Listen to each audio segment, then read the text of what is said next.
The key ingredient about the Lions is becoming a team. And that's going to happen very quickly in a short space of time. You know, you can have all the game plans in the world you want and the structures and how you want to play, but if you don't bond really quickly as a team, you know, it doesn't matter. You throw it all out the window. To be a Lion, you've got to understand its uniqueness. You have to be adaptable and you have to share everything you've got together. And then you bring the best out of each other.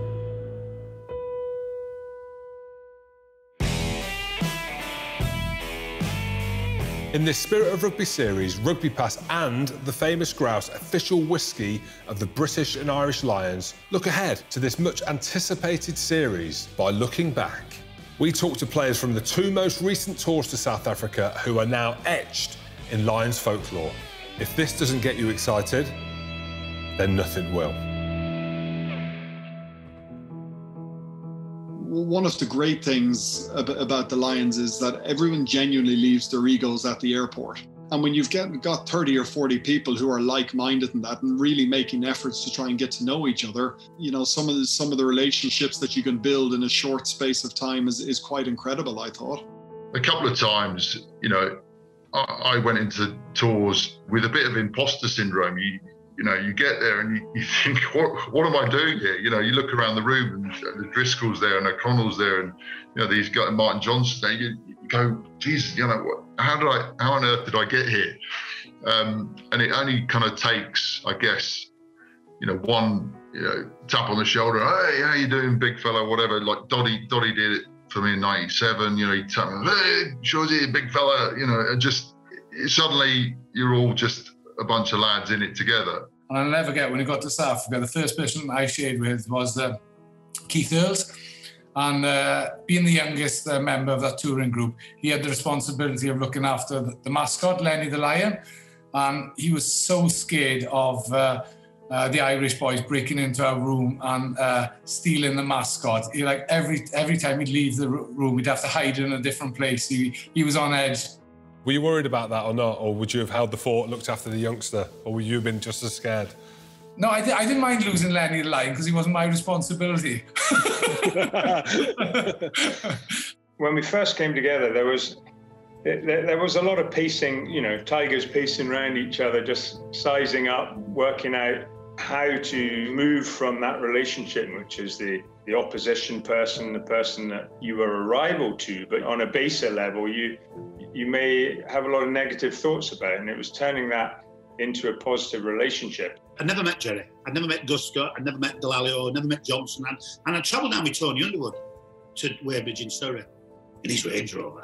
And I asked him about Delalio and Johnson. I asked him about Guscott because I'd formed my own opinion of Guscott. And it was based on a number of things.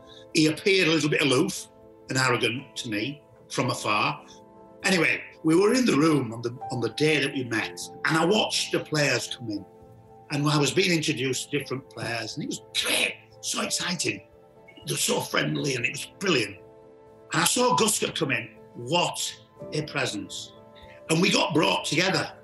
And I put my hand out to shake his hand, looking straight at him in the eyes. And he put his hand down, took mine, and when he said, Bentos. So he called me Bentos, didn't know me.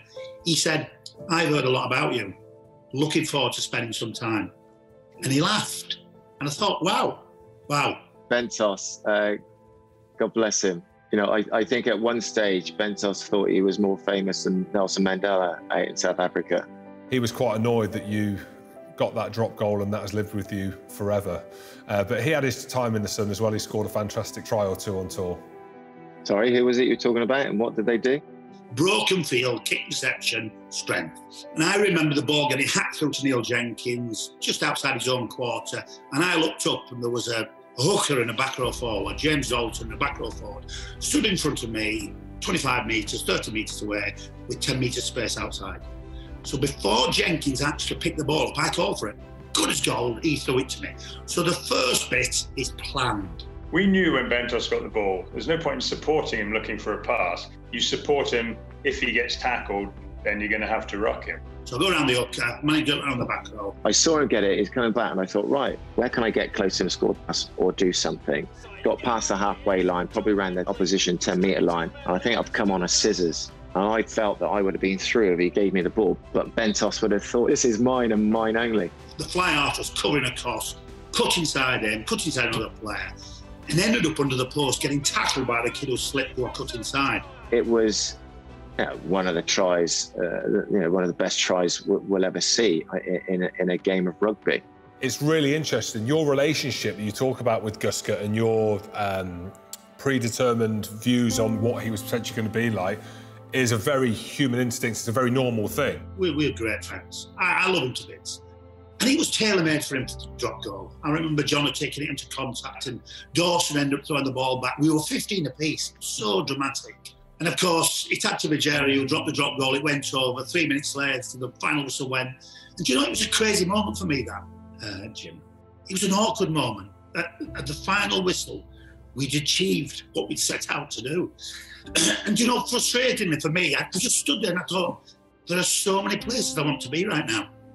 I want to be with, there's everybody on the field, there's all the lads on the field, there's the boys who are a massive part of what we are in the stadium, but then there's my family back home. It's probably the biggest moment of my life. And I wanted to share it with my family, who were probably watching it, you know. So, and I remember thinking to myself afterwards, and I just stood there and thought, oh, God, no, why?